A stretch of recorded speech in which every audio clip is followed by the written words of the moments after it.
അന്ത്യത്താഴത്തിൻ്റെ ഓർമ്മകൾ പങ്കുവച്ച് പെസഹാ ദിനം ഒരിക്കൽ കൂടി കടന്നു വന്നിരിക്കുകയാണ്. ക്രൈസ്തവൻ്റെ ജീവിതത്തിൽ പെസഹാ വ്യാഴത്തോളം ധന്യത നിറഞ്ഞ മറ്റൊരു ദിനമില്ല. അത്രമാത്രം ക്രിസ്തീയ ജീവിതത്തിൻ്റെ ഭാഗമായ ഈ ദിനത്തിൻ്റെ മംഗളങ്ങൾ ഏവർക്കും ഏറ്റവും സ്നേഹത്തോടെ നേരുന്നു. ഓരോ പെസഹാ വ്യാഴവും നമ്മെ ഓർമ്മിപ്പിക്കുന്നത് 3 കാര്യങ്ങളാണ്. കാൽ കഴുകുന്ന വെള്ളത്തിൽ കണ്ണുനീർ കൂടി ചാലിച്ച് ഒറ്റിക്കൊടുക്കുന്നവൻ്റെയും തള്ളിപ്പറയുന്നവൻ്റെയും പാദങ്ങൾ കഴുകി സ്നേഹത്തിൻ്റെയും സേവനത്തിൻ്റെയും മാതൃക കാട്ടിയതിൻ്റെയും, മനുഷ്യനോടൊപ്പമായിരിക്കുവാൻ അപ്പമായി മാറിയ ദൈവത്തിൻ്റെ കാരുണ്യവും, കൂടെ വസിച്ച് കൂട്ടിനിരിക്കുവാൻ ആഗ്രഹിക്കുന്ന ദൈവത്തെ സംരംഭ്യമാക്കുന്ന പരിശുദ്ധ പൗരോഹിത്യ സ്ഥാപനവുമാണ് അവ. ഒന്നാമതായി, പാദക്ഷാളനം വഴി ക്രിസ്തു സേവനത്തിൻ്റെയും എളിമയുടെയും മാതൃക നമുക്ക് കാട്ടിത്തരികയാണ്. യഹൂദ നിയമപ്രകാരം ഭവനത്തിന് പുറത്തിറങ്ങിയാൽ അകത്തു കയറുന്നതിന് മുൻപും ഭക്ഷണത്തിന് മുൻപും പിൻപുമെല്ലാം ക്ഷാളന കർമ്മങ്ങൾ അവർ അനുഷ്ഠിച്ചിരുന്നു. യജമാനന്റെയും അതിഥിയുടെയും കാൽ കഴുകി സ്വീകരിക്കേണ്ടത് വീട്ടിലെ അടിമയുടെ ജോലിയായിരുന്നു. പെസഹാ തിരുനാളിൽ തൻ്റെ മരണത്തെക്കുറിച്ച് ഗുരു പറഞ്ഞപ്പോഴും തങ്ങളിൽ വലിയവനാരെന്ന് അവർ തർക്കിക്കുകയായിരുന്നു. എന്നാൽ ക്രിസ്തു അവരുടെ പാദം കഴുകുകയാണ്.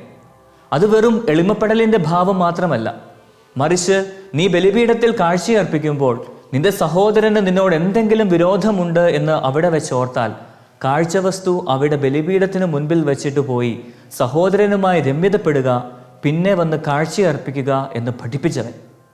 ബലിയർപ്പിക്കുന്നതിന് മുൻപ് തന്നെ ഒറ്റിക്കൊടുക്കുവാനിരിക്കുന്നവൻ്റെയും തള്ളിപ്പറയാനുള്ളവൻ്റെയും ഓടി ഒളിക്കാനുള്ളവരുടെയും പാദം കഴുകി ചുംബിക്കുകയാണ്.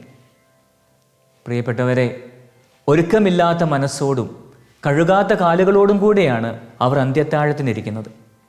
കാരണം തങ്ങളിലെ നിസ്സാരൻ്റെ സ്ഥാനം ഏറ്റെടുക്കുവാൻ ആർക്കും സാധിക്കാതെ പോകുന്നുണ്ട്.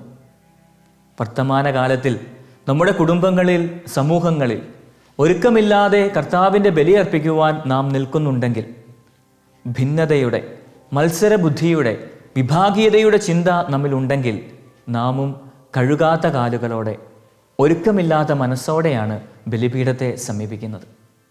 രമ്യതയില്ലാതെ, അനുരഞ്ജനപ്പെടാതെ, ക്ഷമിക്കാതെ നാം ബലിയർപ്പിക്കുമ്പോൾ കർത്താവിൻ്റെ ബലിപീഠം അശുദ്ധമാക്കുകയാണെന്ന് നമുക്ക് മറക്കാതിരിക്കാം. രണ്ടാമതായി, നമ്മോടൊപ്പമായിരിക്കുവാൻ അപ്പമായി മാറുന്ന ദൈവത്തെയാണ് പെസഹാ ദിനം അവതരിപ്പിക്കുന്നത്. ലോകാവസാനത്തോളം ഞാൻ നിങ്ങളോടൊപ്പമുണ്ടാകും എന്ന വാഗ്ദാനം നിറവേറ്റുവാനായി അവിടുന്ന് വിശുദ്ധ കുർബാന സ്ഥാപിക്കുകയാണ്. ഈ അവസരത്തിൽ ക്രിസ്തു തൻ്റെ ശരീരരക്തങ്ങൾ നമുക്കായി കീറിമുറിച്ച് വാഴ്ത്തി വിഭജിച്ച് നൽകുന്നതിൻ്റെ പശ്ചാത്തലം മനസ്സിലാക്കുന്നത് ഉചിതമാണ്. മനുഷ്യന് അവനോടുള്ള സ്നേഹം അണപൊട്ടി ഒഴുകിയപ്പോഴോ, തൻ്റെ രാജകീയമായ ജെറൂസലേം പ്രവേശനത്തിനിടയിൽ ജനലക്ഷങ്ങൾ ഓശാന പാടി ഞങ്ങളെ രക്ഷിക്കണമേ എന്ന് നിലവിളിച്ചപ്പോഴോ, തന്നെ രാജാവാക്കുവാൻ പിടിച്ചുകൊണ്ടു പോയപ്പോഴോ, നീ മിശിഹായാകുന്നുവെന്ന് പത്രോസ് ഏറ്റു പറഞ്ഞപ്പോഴോ അല്ല അവൻ തന്നെ പകുത്തു നൽകിയത്. അപ്പോഴൊന്നും ക്രിസ്തു തന്നെ വിഭജിച്ച് നൽകുകയോ കീറിമുറിക്കുകയോ ചെയ്യുന്നില്ല. പെസഹാ വ്യാഴത്തിന് മുൻപും പിൻപും കയ്പ് നിറഞ്ഞ അനുഭവങ്ങളായിരുന്നു അവനുണ്ടായിരുന്നത് എന്ന് വചനം സാക്ഷ്യപ്പെടുത്തുന്നുമുണ്ട്. മനസ്സ് തകർക്കുന്ന, ഹൃദയം പിളർക്കുന്ന തൻ്റെ പ്രിയപ്പെട്ടവരുടെ തിരസ്കരണത്തിൻ്റെയും അവഹേളനത്തിൻ്റെയും നടുവിൽ നിന്നാണ് ക്രിസ്തു തന്നെ കീറിമുറിച്ച് തൻ്റെ പ്രിയപ്പെട്ടവർക്കായി സമ്മാനിക്കുന്നത്. വെറും ഒരു വിരുന്നുകാരനെയല്ല, മറിച്ച് വെറുക്കുന്നവർക്കും വേദനിപ്പിക്കുന്നവർക്കും വിരുന്നൊരുക്കുന്ന ക്രിസ്തുവിനെയാണ് നാം ഇവിടെ കണ്ടുമുട്ടുന്നത്. പ്രിയപ്പെട്ടവരെ, ഈ പെസഹാ ദിനത്തിൽ ക്രിസ്തു നമ്മോടും ചോദിക്കുന്നത് ഇതുതന്നെയാണ്. നിനക്കും എന്നെ പോലെ നിന്റെ മുറിവുകളുടെ നടുവിലും മറ്റുള്ളവരോടൊപ്പമായിരിക്കുവാൻ സാധിക്കുമോ? മുറിവേറ്റ വൈദ്യനായി അനേകരുടെ മുറിവുകൾ വെച്ചുകെട്ടുവാൻ നിനക്കിന്ന് സാധിക്കുമോ? അവരുടെ രോഗങ്ങളിൽ സൗഖ്യത്തിൻ്റെ ലേപനം പുരട്ടുവാൻ നിനക്കാവുമോ?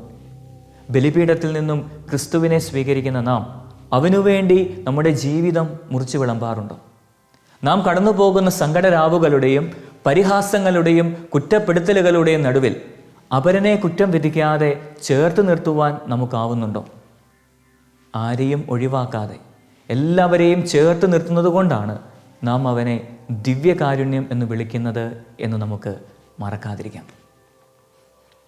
മൂന്നാമതായി, കൂടെ വസിച്ച് കൂട്ടിരിക്കുവാൻ ആഗ്രഹിക്കുന്ന ദൈവത്തെ വിശുദ്ധ ബലികളിലൂടെ ഈ ഭൂമിയിലേക്ക് കൊണ്ടുവരുവാൻ പരിശുദ്ധ പൗരോഹിത്യം സ്ഥാപിച്ച അനുഗ്രഹപ്രദമായ ദിനമാണിന്ന്.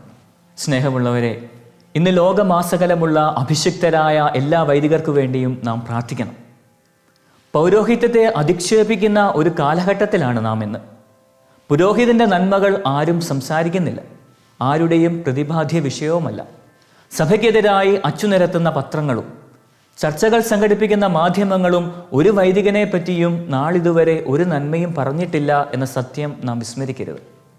എവിടെയെങ്കിലും ഉണ്ടാകുന്ന ഇടർച്ചകളെ ഊതിപ്പെരുപ്പിച്ച് ആഴ്ചകളും മാസങ്ങളും നീളുന്ന അന്ത്യചർച്ചകളിലൂടെ പൗരോഹിത്യത്തെ ഏറ്റവും വെറുക്കപ്പെട്ട ജീവിതാന്തസ്സായി മാറ്റുവാനുള്ള മത്സരബുദ്ധിയോടെയുള്ള ശ്രമങ്ങൾ നമുക്ക് ചുറ്റുമുണ്ടെന്ന് നമുക്ക് മറക്കാതിരിക്കാം. പ്രിയപ്പെട്ടവരെ, കൂട്ടിനിരിക്കുന്ന ദൈവത്തെ നമുക്ക് സമ്മാനിക്കുന്ന വൈദികരെ നമുക്കിന്ന് പ്രത്യേകമായി ഓർക്കാം, അവർക്ക് വേണ്ടി പ്രാർത്ഥിക്കാം. നിസ്സഹായതയുടെയും പരിഹാസത്തിൻ്റെയും ഒറ്റപ്പെടലിൻ്റെയും നടുവിൽ അവർക്ക് കൂട്ടാകുവാൻ നമുക്ക് പരിശ്രമിക്കാം. ഇടറുമ്പോൾ ചേർത്ത് നിർത്തി ആശ്വസിപ്പിക്കാം. അവരുടെ കരങ്ങൾക്കും പാദങ്ങൾക്കും ശക്തി ലഭിക്കുന്നതിനായി പ്രാർത്ഥനയുടെ കരങ്ങൾ നമുക്ക് ഉയർത്താം. ഈ പെസഹാ ദിനം ഒരുക്കമുള്ള മനസ്സോടെ ബലിപീഠത്തെ സമീപിക്കുവാനും അനേകരുടെ മുറിവുകളിൽ സ്നേഹത്തിൻ്റെ തൈലം പൂശുന്ന മുറിവേറ്റ വൈദ്യരാകുവാനും പ്രാർത്ഥന വഴി വൈദികരുടെ കരങ്ങൾക്കും പാദങ്ങൾക്കും ശക്തിയും ബലവും പകരുവാനും നമുക്ക് പരിശ്രമിക്കാം. ദൈവം നമ്മെ എല്ലാവരെയും സമൃദ്ധമായി അനുഗ്രഹിക്കട്ടെ.